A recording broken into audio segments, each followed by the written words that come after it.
ముఖ్యమంత్రి గారు గతంలో మరి అపోజిషన్ పార్టీలో ఉన్నప్పుడు మరి కాంగ్రెస్ పార్టీ అధ్యక్షుడిగా మరి అపోజిషన్ లో చాలా మాటలు మాట్లాడారు. వారి మాటలకి అప్పటి మాటలకి ఇప్పటి మాటలకి పొందడం లేదు. ఆ రోజు ఏం మాట్లాడారు వారు? ఇదే ప్రకటనల గురించి మాట్లాడితే అప్పుడు ప్రభుత్వం పైన ఏం మాట్లాడారు ఒక్కసారి మనం వినాలని వినిపిస్తామని చెప్పి కోరుతా ఉన్నాను.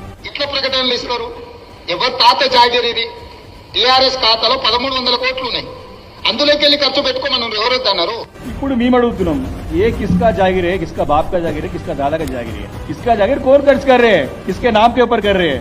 हम पूछना चाह रहे हैं कि हम ఎవరు జాగిరిది అంటే ఈ రోజు మీరు చేస్తేనేమో సంసారం, ఆ రోజు మేము చేసిందేమో ఇంకోటి అవుతుందా? ముఖ్యమంత్రి గారు ప్రశ్నిస్తా ఉన్నాం. ఈ రోజు డబ్బులు లేవు లేవు లేవు అని పదే పదే మీరు చెప్తా ఉన్నారు.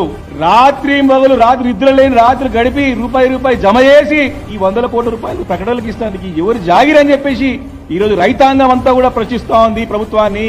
దీనికి సమాధానం చెప్పాలని చెప్పేసి మేము డిమాండ్ చేస్తాం.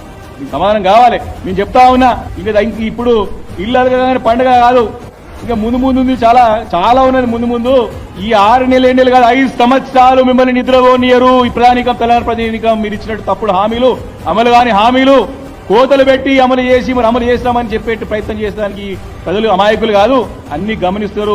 మిమ్మల్ని 5 సంవత్సరాలు నిద్రపోనీయం. తప్పకుండా ఇచ్చిన హామీలు ఖచ్చితంగా నెరవేరి కూడా మరి అవిశ్రాంతంగా మేము పోరాటం చేస్తామని చెప్పి మనవి చేస్తా ఉన్నాం.